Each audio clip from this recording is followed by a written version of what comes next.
Hello everyone. जैसे कि last class में हम लोगों ने एनसीईआरटी के एक्सरसाइज के 2 एक्सरसाइजेस हमने कंप्लीट किए थे, जिसमें 2.1 2.2 हमने कर लिया था। ठीक है, अब एक्सरसाइज हम लोग 2.3 स्टार्ट करने वाले हैं चैप्टर 2 के, है ना। तो 2.3 हमारा क्या बोल रहा है, टू चार्जेस हमारा दिया हुआ है 2 microcoulomb and -2 microcoulomb are placed at a point A and B. मान लेते हैं 2 पॉइंट है मेरा ए एंड बी, ये पॉइंट ए हो गया और ये पॉइंट बी हो गया। एक में हमारा क्या है -2 माइक्रोकूलम चार्ज है और एक में हमारा क्या है 2 माइक्रोकूलम चार्ज है, मतलब -2 से +2, यानी कि डायपोल मूवमेंट क्या होता है, नेगेटिव टू पॉजिटिव जाता है, लेकिन डायपोल मूवमेंट का फॉर्मेशन हो रहा है। ठीक है, अब इन दोनों के बीच का डिस्टेंस हमको दे रखा है 6 सेंटीमीटर। कितना दे रखा है 6 सेंटीमीटर। सारा dipole movement, electric dipole movement, ये टॉपिक मैंने सारा अच्छे से डेरिवेशन मैंने कंप्लीट करा रखा है, आपको प्लेलिस्ट में पड़ा हुआ है, आप जाके देख सकते हो, है ना।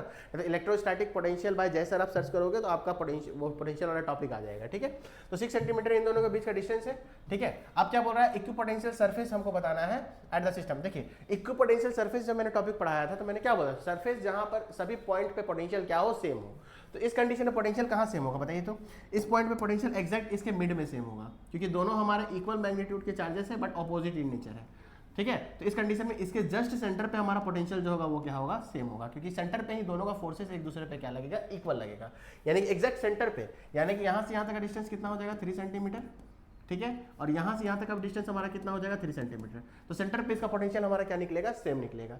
ठीक है, तो सेंटर पे पोटेंशियल सेम निकलेगा, जिसके कारण ये दोनों का जो नेट पोटेंशियल होगा वो क्या हो जाएगा, हमारा 0 हो जाएगा। तो देखिए कैसे निकालेंगे वो नेट पोटेंशियल। तो नेट पोटेंशियल का फॉर्मूला हमारा क्या होता है, तो वी नेट के लिए देखिए मैंने क्या बोला, इसको मैं मान लेता हूँ, इसका वजह से पोटेंशियल V1 मान लेता हूँ और इसका पोटेंशियल मैं मान लेता हूँ क्या, V2 मान लेता हूँ। तो नेट पोटेंशियल हम क्या कहते हैं V1 प्लस V2। अब सेंटर पे अब देखिए नेट पोटेंशियल 0 होगा, क्यों होगा, क्योंकि सेंटर पे दोनों का फोर्सेस क्या लगेगा, इक्वल लगेगा। मान लीजिए मैं बीच में खड़ा हूँ, मेरे को दोनों इक्वल एंड ऑपोजिट फोर्स से मेरे दोनों फ्रेंड मेरे को खींच रहे, तो मैं अपनी जगह से हिलूंगा नहीं, मेरे अंदर नेट फोर्स क्या होगा, 0, सेम टू सेम यहाँ पे यही है। ठीक है, कि ये भी इसको उतना ही फोर्स से खींच रहा है जितना ये फोर्स से खींच रहा है। ठीक है, क्योंकि दोनों का नेचर क्या है, ऑपोजिट है, ये इसको उधर खींच रहा है, ये इसको इधर खींच रहा है। ठीक है, तो नेट पोटेंशियल हमारा इस कंडीशन में 0 हो जाएगा। ठीक है, तो उस कंडीशन में देखिए नेट पोटेंशियल 0 कैसे हुआ, तो इसका मतलब कि नेट पोटेंशियल 0 कैसे हो जाएगा, मैं उसको भी कैलकुलेट करके बता दूंगा अभी आपको, कि V1 का पोटेंशियल क्या हो जाएगा -2 into KQ/R into R। Are कितना है 3 है हमारा।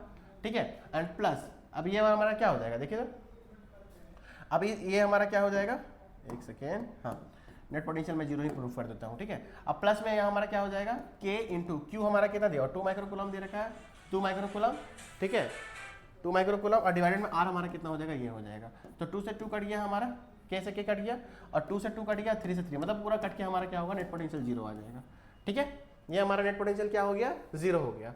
अब क्या बोल रहा है, what is the direction of electric field. Common चीज है, डायपोल मोमेंट का डायरेक्शन क्या होगा, नेगेटिव टू पॉजिटिव, है ना। इलेक्ट्रिक फील्ड का डायरेक्शन क्या होता है, पॉजिटिव से नेगेटिव, डायपोल मोमेंट के जस्ट अपोजिट। ठीक है, अब देखिए मिड पॉइंट में इक्विपोटेंशियल सरफेस इस तरह से बन रहा है और इलेक्ट्रिक फील्ड का डायरेक्शन हमारा इस तरह से, एग्जैक्ट डायरेक्शन इलेक्ट्रिक फील्ड का क्या हो जाएगा, 90 डिग्री हो जाएगा। डायरेक्शन ऑफ इलेक्ट्रिक फील्ड हमारा कितना हो जाएगा, 90 डिग्री। तो यहाँ लिख सकते हैं आप, direction of electric field is 90, है ना। Direction of electric field is 90 degree. तो 90 डिग्री हमारा क्या हो जाएगा, डायरेक्शन ऑफ इलेक्ट्रिक फील्ड हो जाएगा। ठीक है, आज के लिए हम लोग यही टॉपिक कंप्लीट करते हैं, नेक्स्ट क्लास में हम लोग नेक्स्ट एक्सरसाइज को स्टार्ट करेंगे। ठीक है, थैंक यू।